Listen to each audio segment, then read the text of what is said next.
하고 이제 노골적 유도 신문을 하더라고요. 그래서 답을 정해주고 물어보는 기능에는 마치 뭐 원래부터 맞은 거였다는 듯이 뭐 연기를 하고 하던데 그러면서도 손발이 좀 안 맞아가지고 오히려 법률적으로 볼 때는 둘이 서로 티키타카를 주고받으면서 내란죄의 그 전제 사실을 자백하는 결과밖에 없고 핵심적인 부분들 그 피해 나갈 수 있는 뭐 반증을 제시하거나 결정적인 증언이 있어야 되는데 뭐 예를 들어서 계엄 포고령 그 작성 누가 작성했느냐 이게 중요한 게 아니라 그런 내용이 존재한다는 사실 그리고 그걸 쓴 사람이 있고 그걸 윤석열이 스스로 수용하고 발표했다는 사실 이게 이제 없어지지 않기 때문에 그리고 포고령 안에 담긴 내용들도 이제 헌법재판관들의 질문을 보면 아시겠지만 결국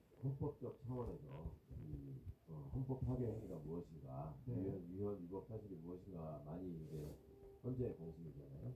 그거의 핵심은 국회의 기능을 어떻게 하려고 했느냐라는 거에 있었고, 그러니까 이제 그와 관련한 질문을 하는데 요원 얘기도 있고, 뭐 계몽령 얘기도 있고, 뭐 들어간 그 군인 숫자에 대해서도 숫자와 의미에 대해서 서로 다른 얘기를 하고 그러니까 뭐 매를 버는 거죠 뭐.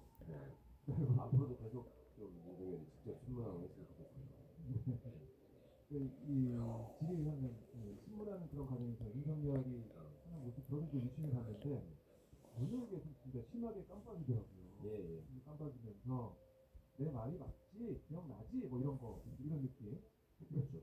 본인이 거짓말할 때는 대표적으로 나오는 증거는 도리도리를 심하게 하고 그렇지 그리고 또 이제 별로 근거 없는 얘기를 남에게 이렇게 강조해서 전달하고 싶게 이렇게 홀짓을 하면서 그 특유의 이러면서 얘기하는 스스로도 자신이 없다는 표가 너무 나던데 아닌 척하고 얘기하지만 예전에 이제 무슨 그 농담 비슷한 저희가 그런 게 있었잖아요.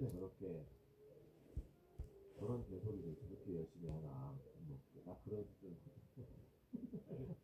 그러니까 일반적으로 뭐 법을 모르시는 상황에서도 말 같지 않은 소리 한다는 걸 아시겠지만 이게 이제 법률가들의 눈으로 볼 때는 진짜 저 사람은 뭐 어쩌려고 저러지? 이런 생각이 드는 수준이었습니다. 어제 이제 헌법재판관도 이제 보면은 딱 이게 법을 헌법을 어겼는지 이 부분만 딱 볼 수 있게 핵심을 찔러서 질문을 하는 것 같더라고요. 그걸 이제 두번하고 해설설하고 이제 딴소리를 하고 또 사실을 전면 부인하지는 못하니까 자꾸 이제 그런 현상이 보이는 건데. 그러니까 웃는 거 웃죠. 뻔뻔한. 그 뒤에 우리 조재현 변호사 뭐하러 저기 나와서 이렇게 계속 돌고 도시거나 눈 감고 계시거나 깜빡거리거나 저분이 헌법재판관 출신이라고 지금 일종의 덩크를 세우려고 이렇게 앉아 계시라고 한 건데 뭐 별 관심이 없으신 것 같더라고요. 윤석열의 진실 내용에 대해서. 상당히 어쨌든 윤석열 입장에서는 열심히 설명하고 뭐 열심히 이거 기억나느냐라고 물어봤고 그리고 이게 뭐 하루면 끝날 하루짜리였기 때문에 구체적인 내용도 없었고 그냥 정보 영역 그 얘기를 계속 반복을 하고 있습니다. 어제도 그 얘기를 하고 또 김영현한테도 좀 확인하는 과정까지 있었던 것인데 이런 걸 어떻게 보고 있을까요? 현재에서는 저자가 법률가 출신이 아니고 그냥 파시스트인 게 계엄을 하여튼 했다는 거잖아요. 자기가 계엄령을 선포했다는 거잖아요. 근데 계엄령을 선포한 이유가 헌법에 계엄령을 선포할 수 있는 상황이 언제인 거예요. 요건이 정해져 있잖아요. 전시사변 국가 이해 기반한 국가 비상사태. 그러면 그게 왜 비상사태였는지를 설명을 해야 되거든요. 근데 이제 그게 왜 계엄을 선포했는지에 대해서 말이 바뀌잖아요. 본인이 계엄을 선포할 때 했던 얘기, 당국가 세력으로 이번에 그냥 방금 얘기를 하다가 지금 와가지고서는 뭐 국민들께 국회의 어떤 이런 권력이나 이런 것들을 알리기 위해서 한번 해본 거다. 그리고 어차피 결과라고 하루짜리였다. 뭐 군인들도 말을 안 들을 거라고 예상했다. 이런 거잖아요. 그러면 그 말은 법률적으로, 특히 헌법적으로는 계엄 선포의 요건을 갖추지 못했는데도 불구하고 내가 대통령이니까 한번 해본 거다. 그걸 자백하는 얘기밖에 안 되는 거예요 지금. 네.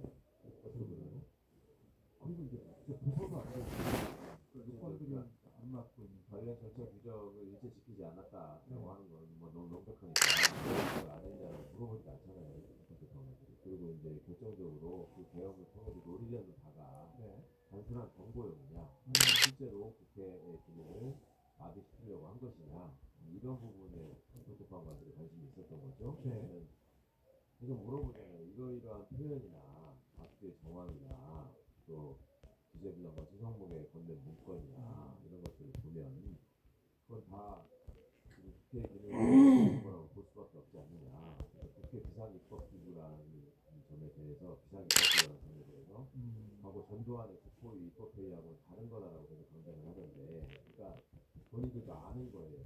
전두환 때처럼 국회를 대체할 그런 무언가를 했다고 그러면 딱 떨어지는 내란이 되니까 그걸 어떻게 피해 보려고 오해를 하는데, 그 말 자체로도 말이 안 되는 거일 뿐만 아니라 그걸 피하려다 보니까 뭐 포고령 이거에 대해서도 그 국회의 활동을 막으려는 게 아니라 정치 활동만 금지하는 거였다.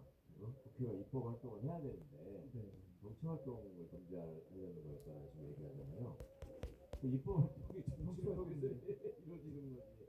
이자들은 민주주의에 대한 기본적인 인식이나 개념도 없다. 헌법을 존중할 의사가 전혀 없다. 그리고 모든 상황을 자기를 중심에 놓고 아니 내가 뭐 이런 상황에서 지금 열받는데 한번 해본 건데 뭐 크게 깊이 생각하고 한 것도 아닌데 뭐 이런 거 갖고 그러냐 이런 식으로 들릴 수밖에 없는 거잖아요. 네. 별일 아닌 것처럼 얘기하려고 또 김영환 장관은 이게 어떻게 보면 뭐 경고가 됐으니까 이걸 딱 하면서 사람들이 인식하게 됐으니까 뭐 실패한 건 아니다 뭐 이렇게 얘기도 하고. 그러게 말입니다. 그러니까 자기네들은 나름대로 효과가 있다고 얘기를 하는데, 그럼 그 얘기 자체가 어차피 길게 안 갈 거고 그래가 해제될 거라고 해서 한 계엄이라면 다시 말씀드리지만 계엄 선포의 요건에 맞지 않는다라는 걸 자백하는 거예요. 네. 그거 외에는 다른 걸 찾을 수가 없는 그런 현재. 그래도 그 외에 다른 의미가 있다는 거죠. 이자들은 얼마나 그 택도 없는 거짓말을 이렇게 먹듯이 하는가. 그거를 확인시켜준 거 외에는 입만 열면은 그냥 거짓말이 나오는 그런. 유가감이 엄청나잖아요. 그런데 그 자체로도 좀 말이 안 되는 게, 일단 우리 소추인 대리인단에서 아니 그거를 그냥 철수하라고 하면 되지, 요원이라는 표현을 써가지고 어쩌고 하는 거니까 뭐 그걸 사람들하고 엉켜 있으면 뭐 무슨 사고가 날까봐 어쩌서 김효연이가 급하게 설명을 하던데, 그럴 때 쓰는 말로도 국출신들이 민원이라는 말을 쓰지 요원이라고 생각하지 않죠. 요원이라는 건 뭔가 임무를 줬을 때, 임무를 줬을 때만 요원이라는 말을 쓰지. 예를 들어서 군에서 보낸 인원들이 시민들하고 엉켜서 그 인원들로 인해서 다른 문제가 생길 걸 우려해서 그 인원들을 빼낸 겁니다. 이렇게 말하면 그나마라도 국어는 되는 거예요. 국어는. 근데 요원을 해서 빼냈다라고 하는 건 모종의 임무를 띈 사람들이 있었는데 요원이라는 그 요자가 필요할 따로 요자잖아요. 그러니까 뭔가를 하기 위해서 간 거였는데 그 사람들이